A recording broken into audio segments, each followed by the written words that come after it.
So when I was a kid, my parents faced the same challenge that parents of young children everywhere face, trying to inject vegetables into their offspring. So whenever my parents saw me turning up my face at my plate of food, they pulled out the all-time favorite parenting line, the classic non sequitur that apparently only makes sense to mommies and daddies. Eat your veggies, Junior. Children in India are starving. So my highly developed 5-year-old cognition would smirk at their logical fallacy as I pictured my cold mashed potatoes placidly floating across the Pacific to hungry children in India. Now, clearly, my parents never intended to send my food to India, but they were trying to instill in me, at a young age, an understanding of the great disparity between rich and poor in the world. And they were trying to teach me how rich I was for having food on my plate, even if it was yucky vegetables. So today, I hope to paint a clear picture of the disparity between the rich and the poor. And then I'll challenge the ways that we typically respond to that. And I want to finish by giving us some practical pointers for turning our good intentions of helping into reality. So, to demonstrate this, I want all of you, except Trey, to stand up. And those of you on that side, just group together on that side of the room. And you kind of group together on this side just a little bit to help you can come back soon, don't worry. So, the statistics that I'm about to share with you are, Zach, you're on this side of the table. The statistics I'm about to share with you come from a book called This Side of the Global Wall by Gary Miller. And so here in the middle, we have the global wealth wall. And you on this side are the 70% of the world's poor. And you on this side are the 30%, the rich. And I have here a stack of $101 bills to represent all the global wealth in the world. Economists estimate this at $241 trillion, and I have no idea how they came up with that crazy number, and that's not quite as much, that's a little more than I have here. But what we're dealing with is how is this split in the world? Brace yourselves. We're going to go to the rich side first and dish out their paycheck. You get $97, leaving a mere $3 for the 70% on this side. Now try to wrap your minds around that. Imagine living on this side of the global wall with these $3 measly dollars. Now you're wondering, where is the dividing line? Which side am I on? Well, if your total assets are more than $10,000, you're on this side of the wall. Now, as poor college students, you may not have $10,000 to your name, but you know as well as I do that $10,000 by American standards is not rich. All right, you can go back to your chairs and I'll collect my cash. Eating the number then? Pretty heavy.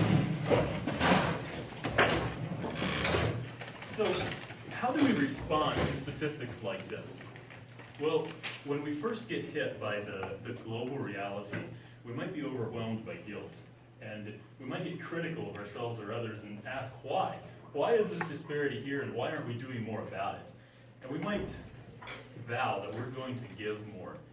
But eventually we're overwhelmed by the enormity of it, the cognitive dissonance, what we're living compared to what others are living, and so we just block it out. We block out the global reality and instead we compare our lives to the rich minority around us.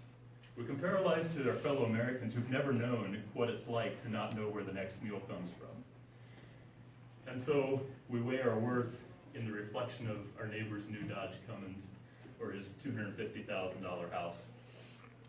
And slowly, gradually, we succumb to the lure of the American dream. And we spend our lives scrambling to make it to the top, convinced that if we can make enough money, we'll be happy. Sadly, the dream isn't delivering. Consider this chart from the United Nations Inclusive Wealth Report. It shows Americans' income from 1950 to 2000. It more than tripled from about $10,000 to $35,000. We can buy 3 times as many toys, but look what happened to our happiness. It just sits right in the middle. So more money isn't really making us happier. But there is good news. According to his 2012 TED Talk, Michael Norton says that money can buy happiness if you give it to others rather than yourself. As I look around this room, I see tons of potential. As honors students, you are future CEOs, doctors, lawyers, chemists, professors. Thank you. You could own this dream unless you choose to become a professor. True. You can have it all. You can have the house by the beach, the fancy car, the 5-star vacations. But as honors students, I trust that you can also see through the delusion of the American dream. You can see that money isn't equaling happiness.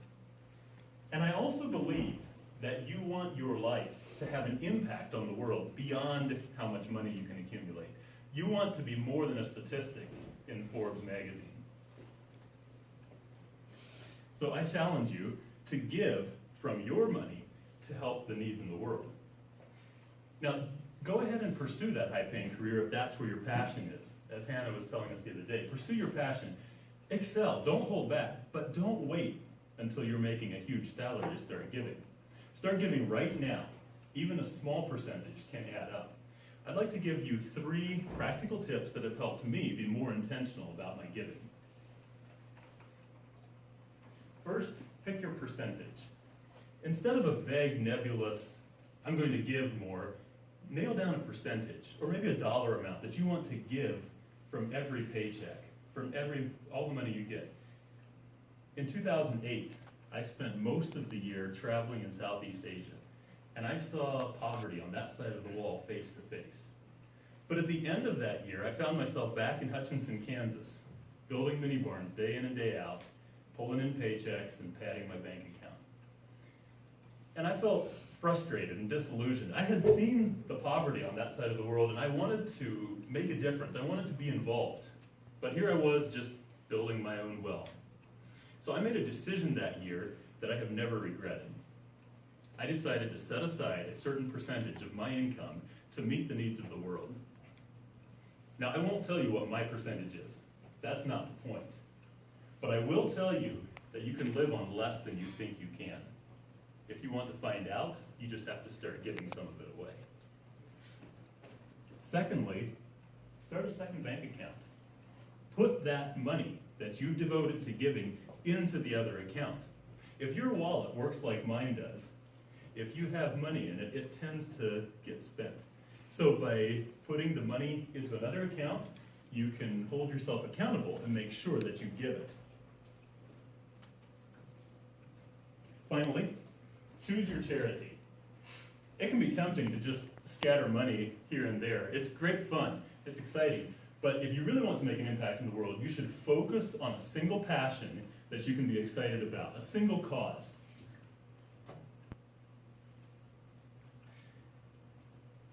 Regular donations are what help organizations function well. But instead of telling you which charity you should give to, I'm going to give you a tool for choosing wisely. CharityNavigator.org keeps tabs on thousands of charitable organizations, and it monitors things like how much of the donations actually go to the needs, how much they pay their CEOs, and how much their fundraising costs, things like that. So if you go to CharityNavigator.org, you can choose a charity that will use your money well. According to Entrepreneur Magazine, millennials demand accountability and transparency in their giving. We want to know that our hard-earned dollars are actually making a difference. So use a charity watchdog to help you accomplish that. Yes, you do get some of the cash. As jumpstart to your giving, I'm going to give you each $2. The first one is for you to give away. You can spend it however you want. Maybe you want to buy coffee or pay off a professor that you need a better grade from. I wouldn't recommend that. The second one is for you to keep. I want you to put it in a prominent place where you'll see it regularly. Whenever you see this dollar bill, allow it to remind you of how wealthy you are and of your commitment to make a difference in the world. So what's your percentage? Write it down and then pick a cause that you can pour yourself behind. When we were kids, it really didn't make a difference to the children in India whether we ate our veggies or not. But the choices you make today have a direct impact on the needs of the world.